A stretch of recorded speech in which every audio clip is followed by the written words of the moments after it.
Voilà, et tout de suite, donc, on retrouve l'émission des associations.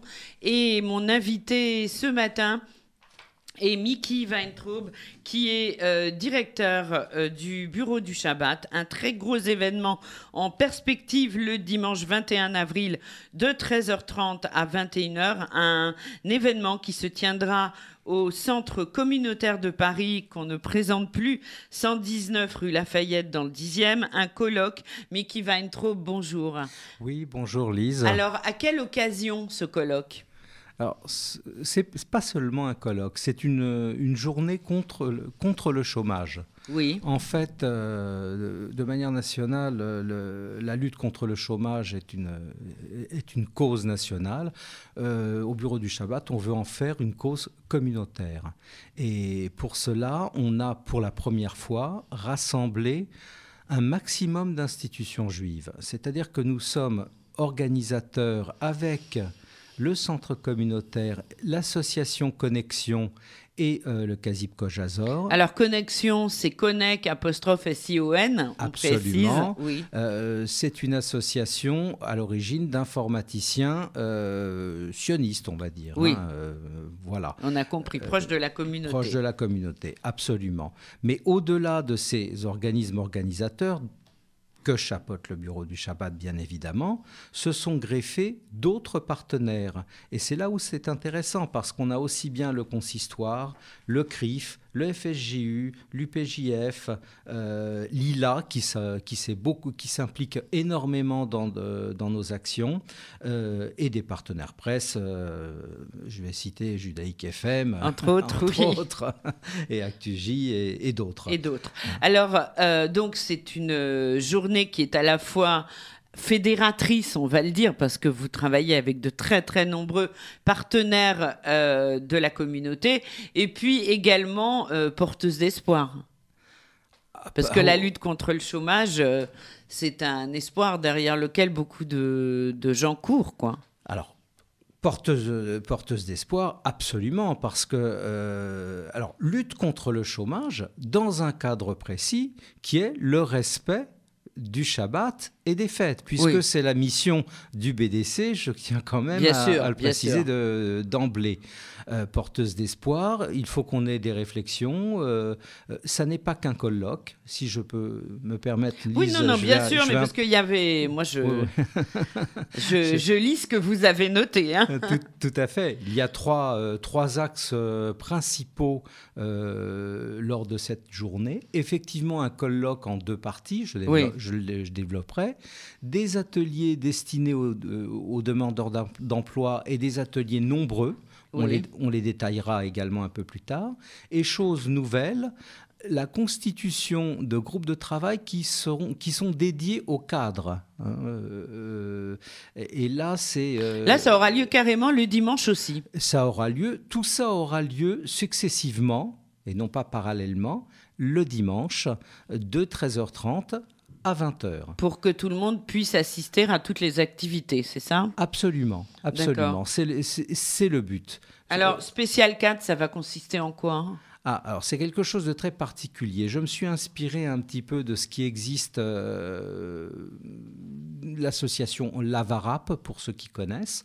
En fait, il s'agit de réunir un groupe de 6 cadres tutorés par un cadre lui-même en poste. L'objectif étant que ces cadres s'entraident pour trouver du travail. Bien évidemment, lors de cette journée, il ne s'agit que de la constitution du groupe de travail.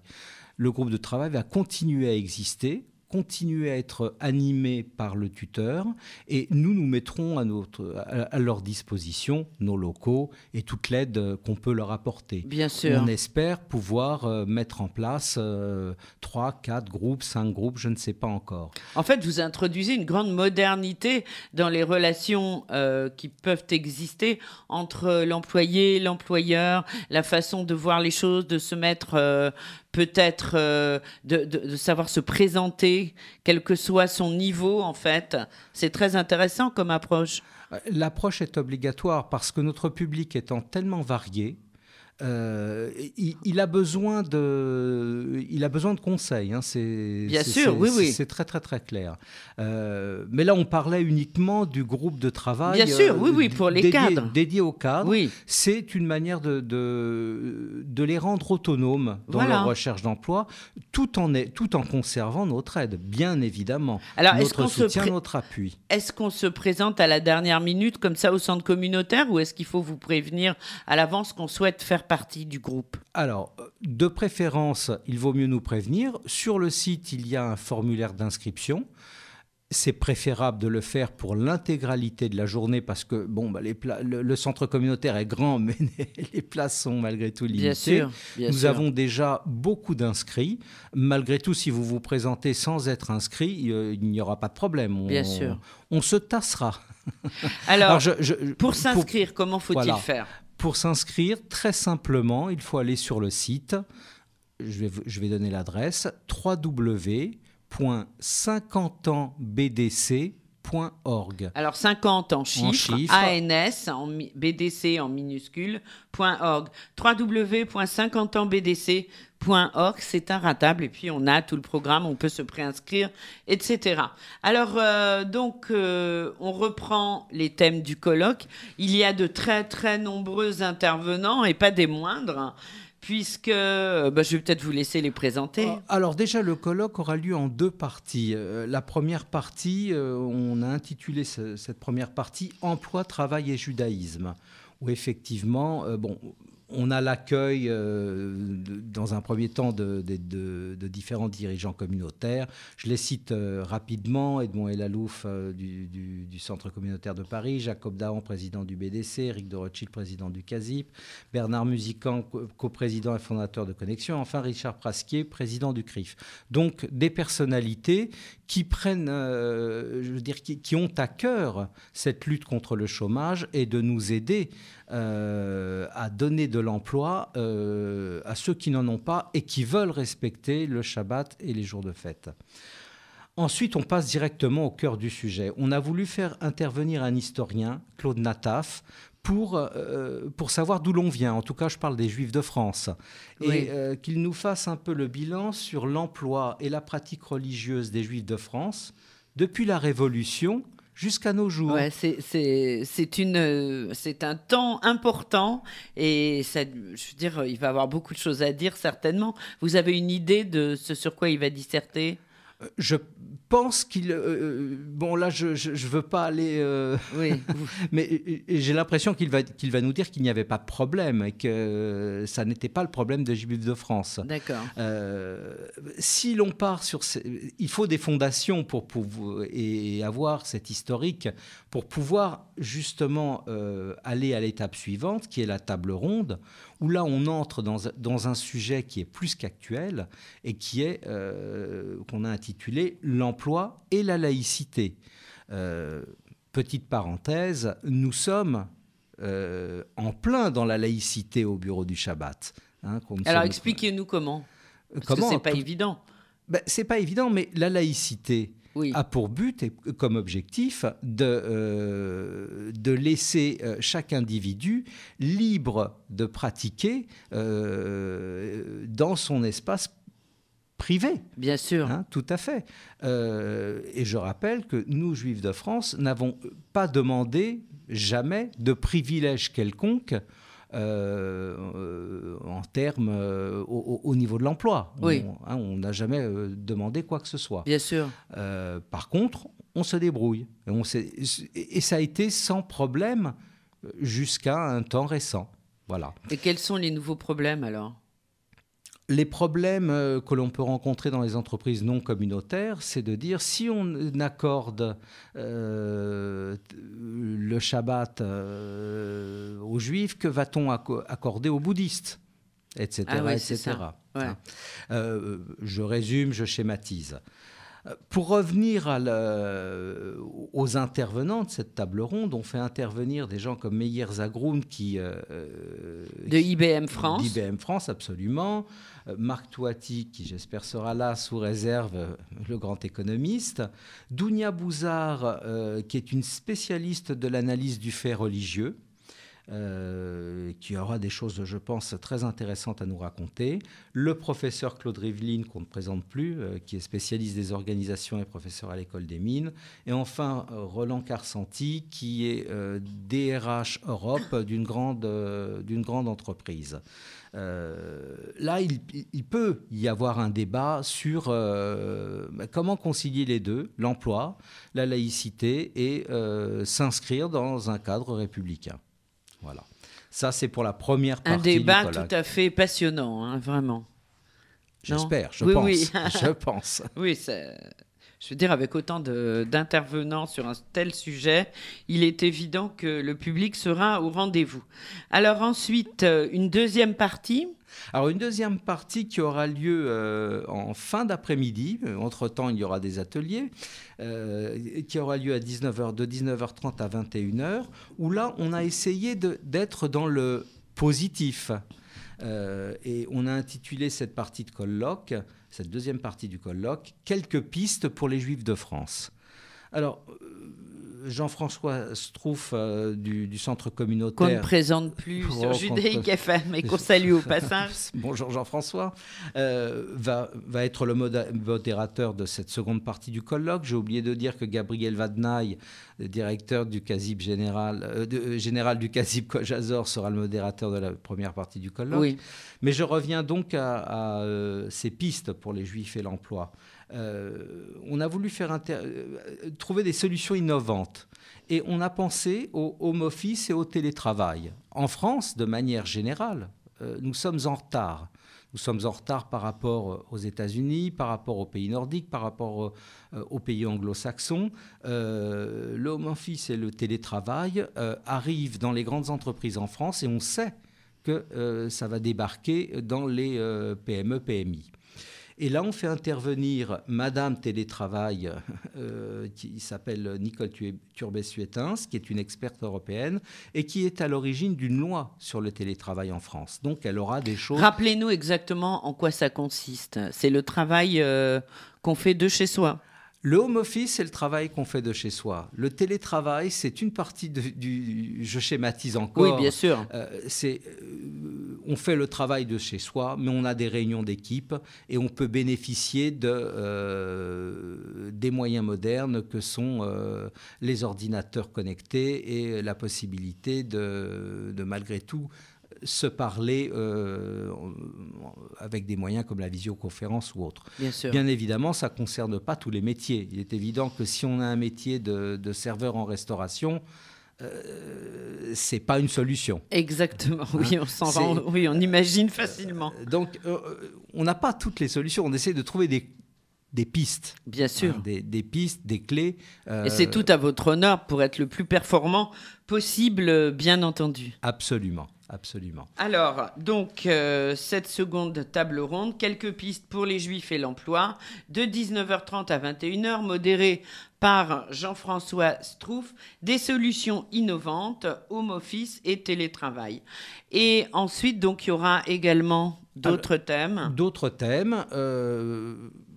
Votre serviteur interviendra pour dire qu'effectivement, la multiplication des initiatives pour l'emploi par tous les organismes communautaires est une excellente chose, mais qu'il est aussi important de favoriser le rôle central du BDC, du Bureau du Shabbat, comme bureau de l'emploi professionnel de la communauté, parce que nous pouvons apporter des choses, et ce que nous savons faire, c'est suivre les candidats, les demandeurs d'emploi sur la durée. C'est-à-dire qu'une fois que vous leur avez trouvé un emploi, vous ne les lâchez pas, vous êtes là. Nous sommes là. Oui, c'est important. Nous sommes là pour les aider déjà à définir leurs projets, pour les conseiller. Enfin, je veux dire, on est dans une chaîne logique qui va du début jusqu'à la fin, voire après. Et la fin, bien évidemment, le but ultime, c'est de trouver un emploi. Bien sûr. Alors, Mickey Weintraub, vous restez avec nous. On va marquer une petite pause et on se retrouve juste après. Et l'on retrouve Mickey Weintraub, directeur adjoint du bureau du Shabbat. Mickey, alors ça va? Vous êtes bien dans les studios de Judaïque FM? Ah, mais je viendrai tous les jours, Lise.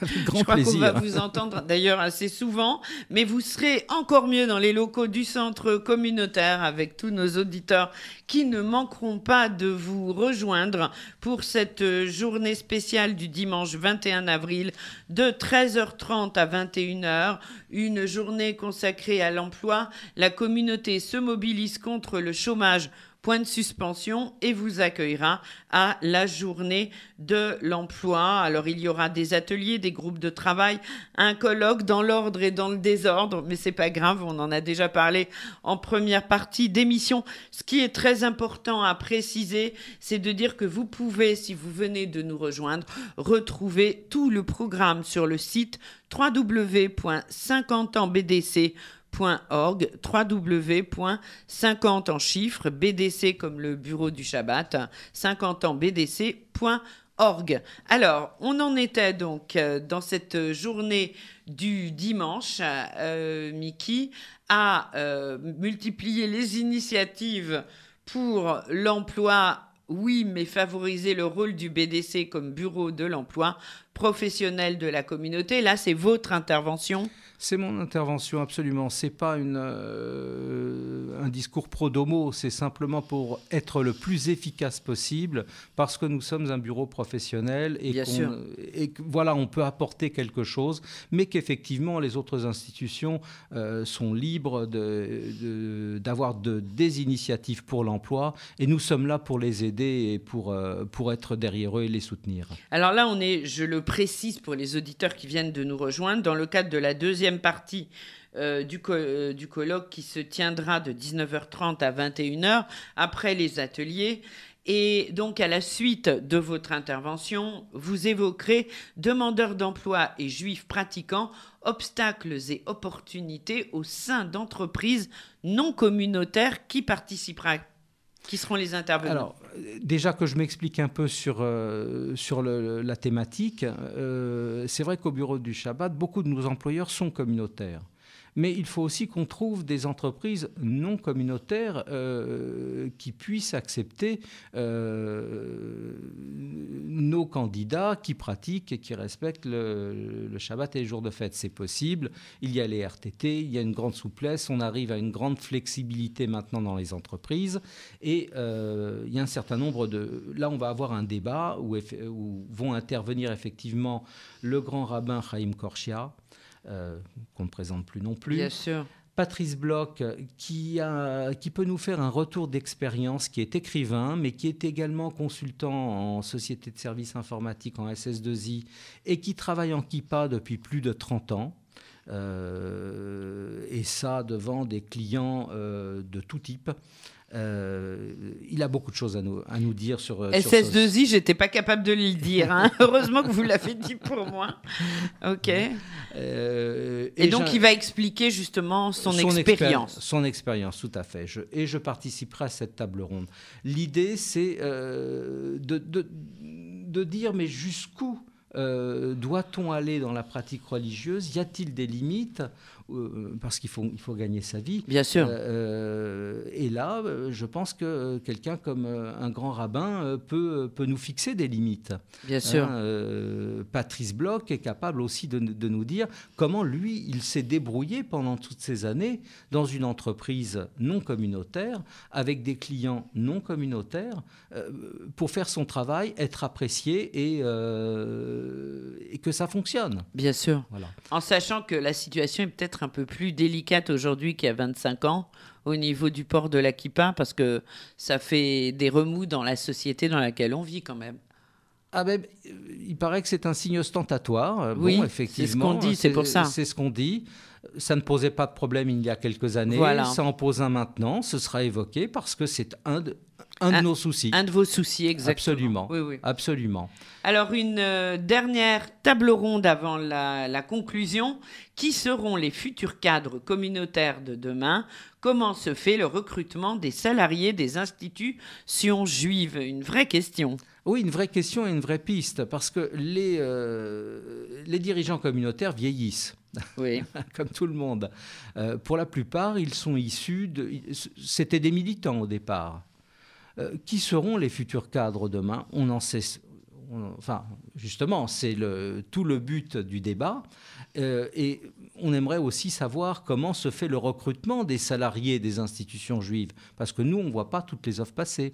Bien sûr. On aimerait pouvoir aussi y participer et aider la communauté dans son ensemble à trouver des cadres compétents. Des cadres compétents. Mais alors justement, on vous demande rarement ce genre de choses. La communauté travaille un peu en autarcie sans faire appel à vous pour ce genre de... Pas systématiquement. Il arrive qu'elle fasse appel à nous. D'accord. Je donne un exemple simple. Le consistoire fait souvent appel à nous. D'accord. Par exemple. Là, on fait intervenir Michel Elbaz, qui est le directeur de l'Institut Léon Ashkenazi, qui est très impliqué dans ces domaines-là. Franklin Roski, qui est le directeur des études de l'Institut Elie Wiesel, et Gabriel Vadnaï, qu'on ne présente qui plus. Qui vient souvent, bien sûr. Le directeur général du Kazib Kojazor, qui aura aussi beaucoup de choses à dire. Et puis ensuite, il y aura la conclusion. C'est vous qui la faites ? Non, je pense qu'on laissera l'honneur à Jacob Dahan, qui est le président du bureau du Shabbat, de conclure sur cette partie colloque. Alors, entre-temps, donc on a compris, un colloque en 2 parties et au milieu, des ateliers pour les demandeurs d'emploi. Absolument. Alors, c'est quelque chose que nous avons déjà effectué à Montrouge et que nous répétons en plus grand, je dirais, au centre communautaire. En fait, l'idée, c'est de donner un panel le plus large possible de tout ce que l'on peut faire pour les demandeurs d'emploi.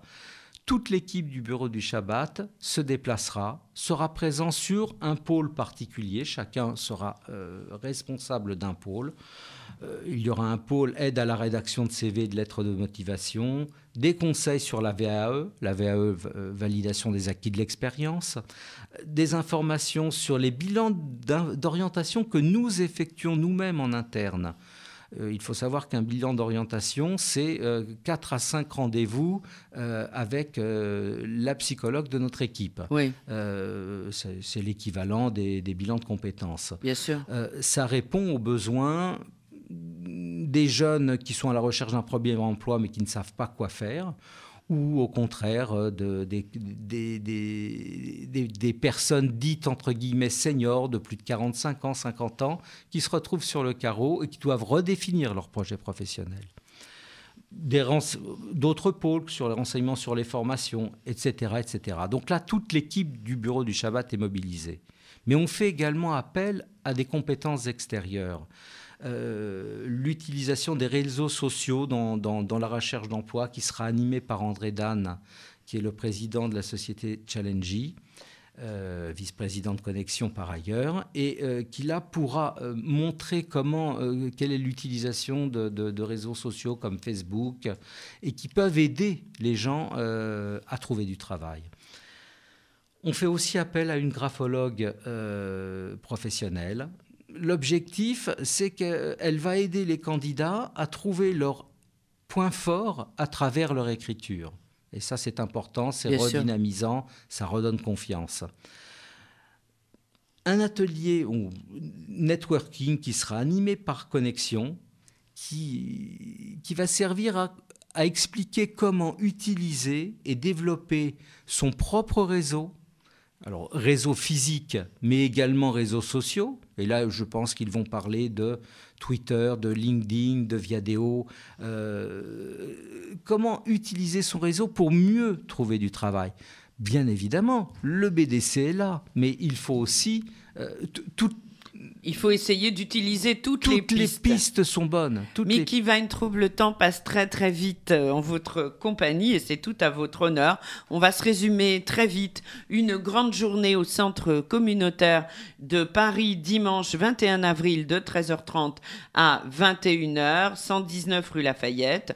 On peut se présenter direct, mais c'est mieux de réserver. Pour avoir tout le programme et s'inscrire et se préinscrire, www.50ansbdc.org. La communauté se mobilise contre le chômage et donc vous accueillera à la journée de l'emploi. Un dernier mot très vite. Oui, un dernier mot très vite parce que je m'en voudrais de ne pas citer ce dernier atelier qui nous tient à cœur, qui est un atelier sur les métiers du social, qui est animé par l'Institut Léon Ashkenazi. Et là, il y a vraiment beaucoup de choses à faire. Eh bien, pour cela, il faut venir directement au centre communautaire. Il y a quand même un numéro de téléphone pour réserver aussi. 01 44 64 64 64. Je répète, 01 44 64. 3 fois, on se quitte avec un peu de musique. Idan Reichel, vous aimez bien ? J'adore. Alors, on écoute. Rendez-vous le 21. Au revoir, merci. Merci.